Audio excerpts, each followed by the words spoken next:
우리 서로에게도 이 시간 인사를 하면 좋겠어요. 예수님 부활을 축하합니다. 인사합시다. 우리 한 번 더 인사를 할 텐데요. 부활을 살아가십시다. 이렇게 인사하겠습니다. 부활을 살아가십시다. 감사합니다. 여러분, 예수님에게는 12명의 제자들이 있었지요. 그리고 이 외에도 수없이 많은 다른 제자들도 있었어요. 그렇지만 부활의 주님을 가장 먼저 뵙고 증거했던 사람은 막달라 마리아였습니다. 안식 후 첫날이었지요. 움직일 수 있는 때가 되자 새벽부터 막달라 마리아는 무덤을 찾아옵니다. 금요일 오후 안식일이 시작되기 직전 막달라 마리아는 다른 여인들과 함께 예수님께서 장사되어지던 그 과정들을 지켜보고 있었어요. 무덤에 누이시던 그 모습도 지켜보고 있었지요. 그리고는 이제 안식일이 지나가자마자 이 무덤을 찾아왔던 겁니다. 막달라 마리아가 왜 찾아왔겠습니까? 예수님 그 시신에 향유라도 발라드리려고 했던 것이지요. 그런데 무덤에 도착해 보니까 군인들이 보이지를 않아요. 무덤 입구를 가로막고 있던 돌도 누군가가 치워버린 것 같습니다. 성경 말씀을 보니까 돌이 무덤에서 옮겨진 것을 보고 시몬 베드로와 예수께서 사랑하시던 그 다른 제자에게 달려왔다고 이렇게 말씀하고 있는데요.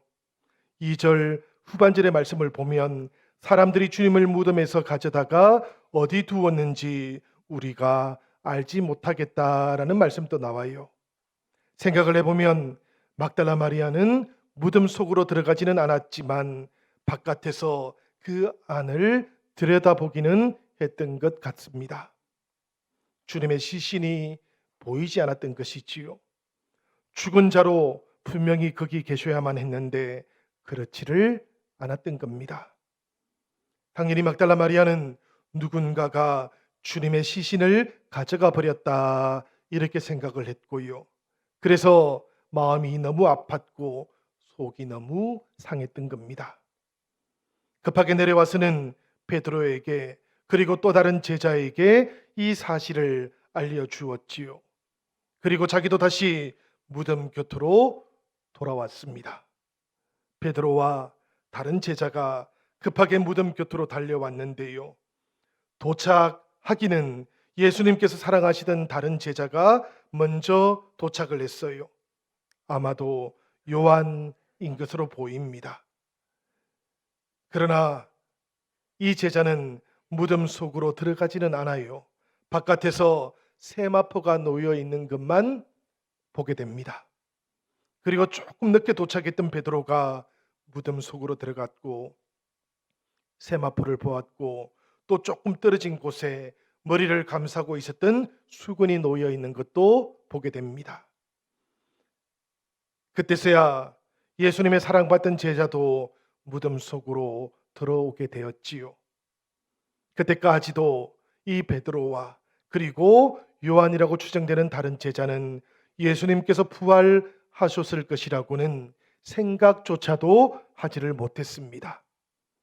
9절 말씀 우리 같이 한번 읽어보도록 하시지요. 그들은 성경에 그가 죽은 자 가운데에서 다시 살아나야 하리라 하신 말씀을 아직 알지 못하더라.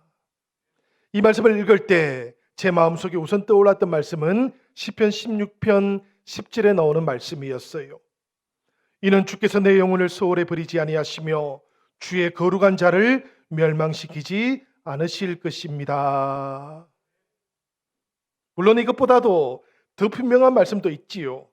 마가복음 8장 31절에 나오는 말씀이에요. 우리 같이 한 번 더 읽어보도록 하겠습니다.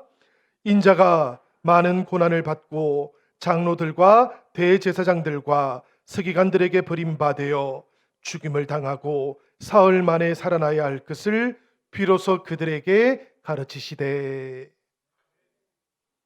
가이사라 빌립보에서부터 예수님께서는 자신의 길이 고난과 죽임 당함의 길이라는 것을 알려주기 시작하신 겁니다. 그리고 사흘 만에 살아날 것도 함께 알려주었지요. 비밀스럽게 말씀하셨던 것도 아니었고요. 이때부터는 이 순환받고 부활할 것을 밝히 드러내어 말씀해 주셨어요. 그래서 마가복음 8장 32절은 드러내놓고 이 말씀을 하셨다고 우리에게도 알려주고 있는 겁니다. 그렇지만 베드로는 이때 예수님을 붙잡아요. 그리고는 항변을 합니다. 베드로의 귀에는 예수님께서 고난당하시고 죽임당하실 것이다 라는 말씀만 크게 들려왔기 때문이지요. 이 말씀을 듣는 동안 그 다음 말씀은 들을 그런 여지가 없었던 겁니다. 그래서 사흘 만에 부활할 것이다 라는 말씀은 베드로의 귀에는 들려오지가 않았던 것이지요. 실제로 그 후에 예수님께서 십자가에 달려서 죽음을 맞이하셨으니 사흘 만에 부활할 것이라는 말씀이 떠오르지 않고 기억되지 않는 것은 사실 이상한 것도 아닌 것 같습니다. 그렇지만 여러분, 베드로와 제자들 사흘 만에 부활할 것이라고 했던 주님의 말씀을 듣지도 못하고 기억하지도 못했던 이 일이 참으로 마음이 아파요. 정말로 안타깝기만 합니다. 예수님께서 이 말씀을 주셨을 때가 오병이어의 기적이 있은 직후였어요. 제자들은 남은 떡 가져오기를 잊어버렸는데 배를 타고 갈릴리 바다를 건너오시던 중에 예수님께서는 바리새인들의 누룩과 헤롯의 누룩을 주의하라 이렇게 말씀을 하셨던 것이지요. 제자들이 어떻게 생각을 했습니까? 성경 말씀을 보니까 떡 챙겨오기를 잊어버린 자신들을 예수님께서 나무라고 계신 것이라고 그렇게 생각을 해버렸어요. 이런 제자들의 생각과 그 마음을 아셨던 예수님께서는 그들이 너무나 안타까우셨던 것이지요. 눈에 있어도 보지 못하고 귀가 있어도 듣지를 못하느냐, 또 기억하지 못하느냐고 이렇게 탄식을 하십니다. 이때 제자들은 어떤 생각을 했을까요? 오직 왕으로 임하실 주님만 기대하고 있었던 겁니다. 그러다 보니까 고난당하시고 죽임당하실 것이라는 소식은 제자들에게는 말도 안 되는 소식이었지요. 그래서 제자들 속에서도 대표로 베드로가 예수님께 나왔고 항변을 하게 되었던 겁니다. 막달라 마리아처럼 베드로도 그리고 사랑받던 다른 제자도 누군가가 예수님을 치워버렸다 그렇게 생각을 해요.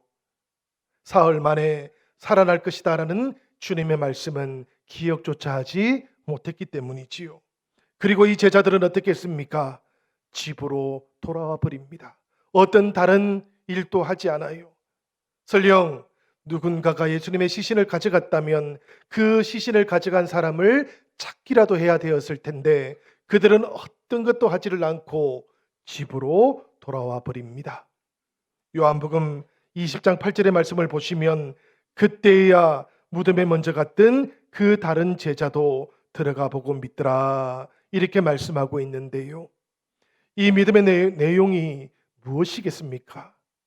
바로 누군가가 예수님의 시신을 가져갔다고 말했던 막달라 마리아의 말을 이제는 믿게 되었다라는 그런 뜻인 겁니다.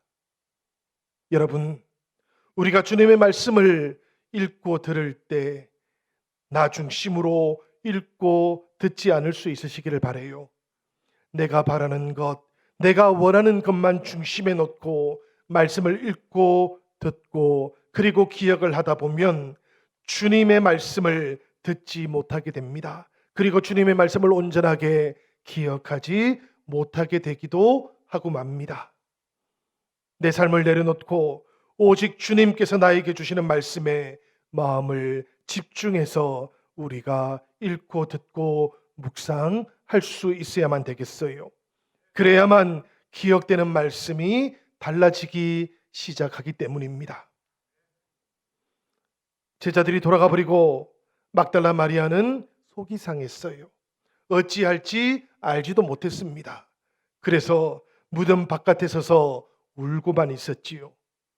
울다가 마음이 답답하니까 또 몸을 구부려서 무덤 그 속을 들여다보기도 했습니다. 바로 그때 이 마리아의 눈에 보였던 것이 있었어요. 요한복음 20장 12절에 나오는 말씀입니다. 우리 같이 읽어보도록 하겠습니다.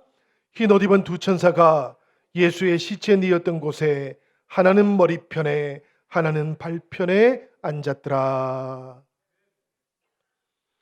베드로와 또 다른 제자에게는 보이지 않던 천사들이 막달라 마리아 눈에 보이기 시작한 것이지요.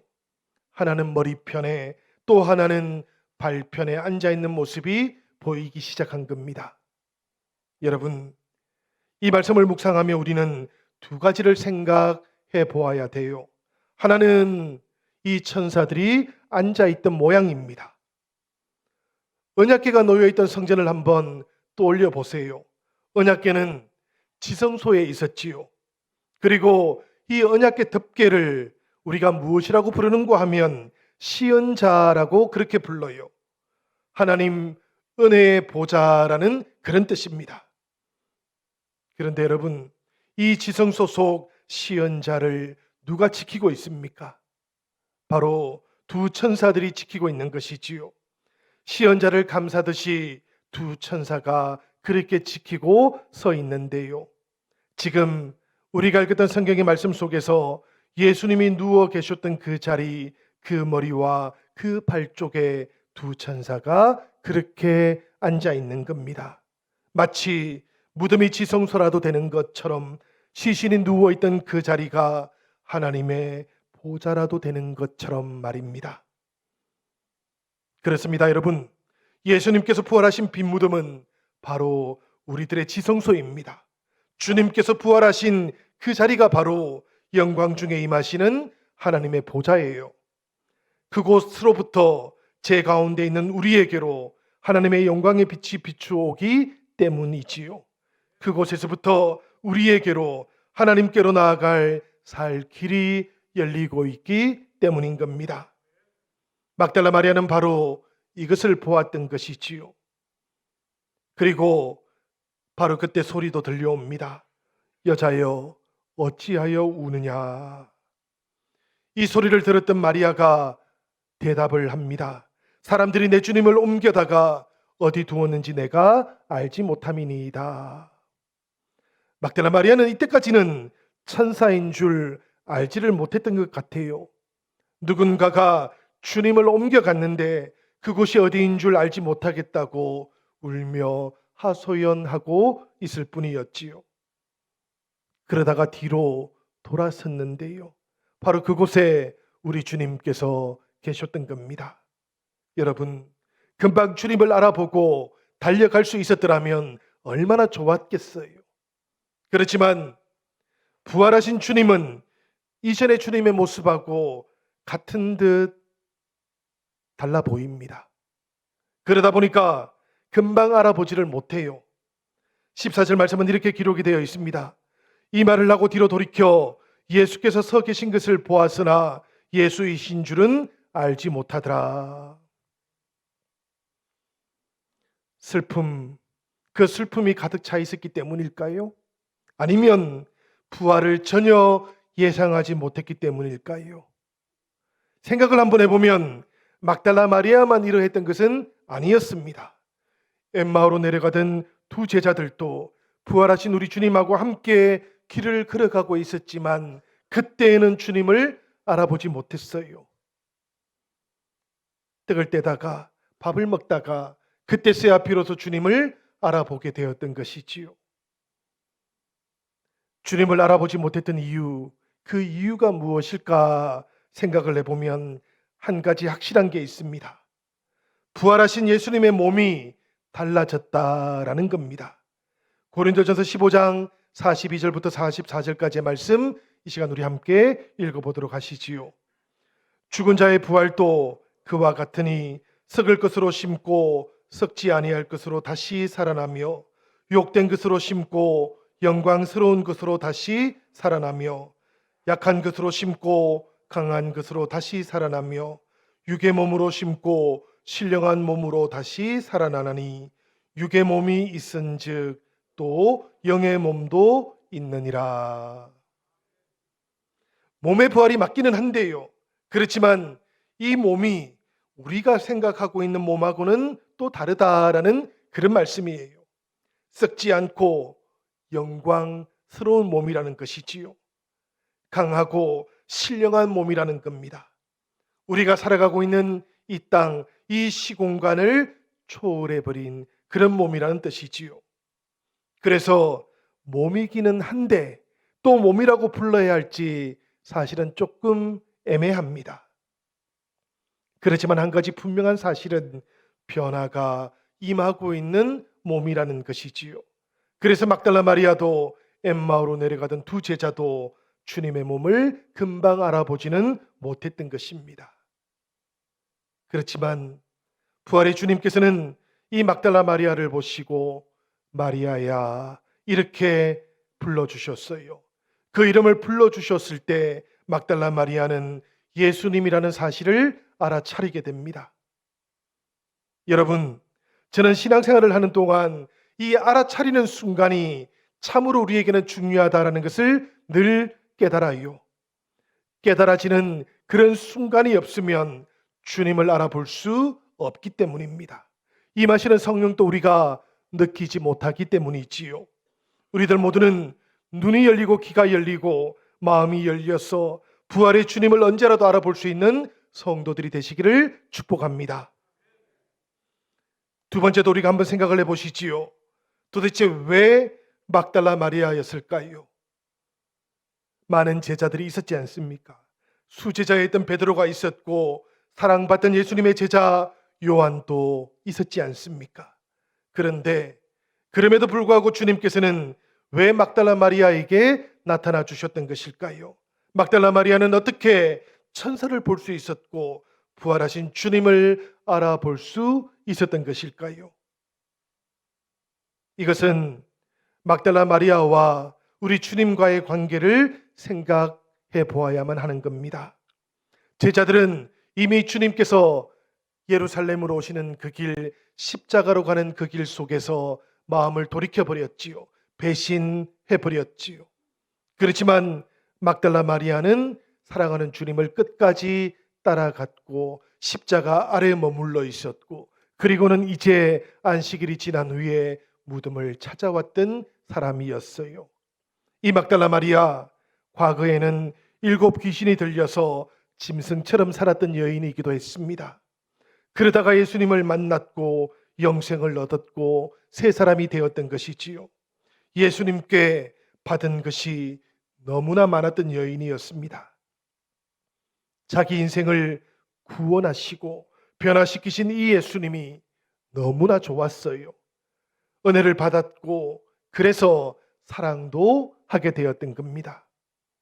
여러분, 사랑이라는 것, 이것을 우리가 오늘 생각하면 좋겠습니다.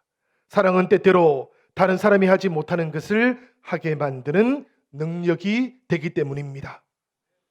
은혜는 받은 만큼 헌신하게 하는 능력으로도 나타납니다. 이 사랑과 은혜가 막달라 마리아를 움직이게 했던 것이고 주님 앞으로 이끌어왔던 것이지요. 그리고는 이 사랑과 은혜의 능력 안에서 막달라 마리아는 부활의 신앙을 가질 수 있게 되었던 거예요.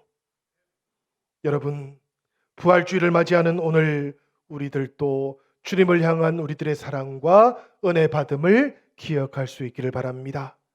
이 은혜 받은 기억과 이 사랑받은 기억을 가지고 우리가 마음을 열 수만 있다면 우리의 삶 속에서도 임하고 계시는 주님을 우리는 온전하게 맞이할 수 있고 깨닫게 될 것입니다. 부활의 주님, 오늘 우리들에게 찾아오고 계셔요.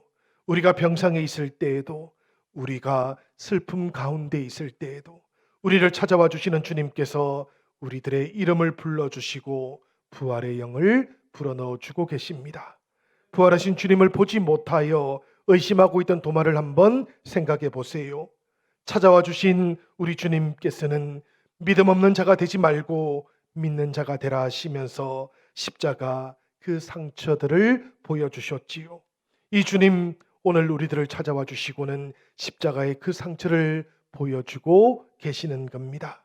그러며 우리들의 이름을 불러주고 계시니 사랑하는 성도 여러분, 우리들 모두가 부활의 영을 온전하게 맞아들이시고 이 부활의 영과 함께 부활의 신앙으로 살아가는 사랑하는 영신의 모든 지체들이 되시기를 우리 주님의 이름으로 간절히 축원드립니다.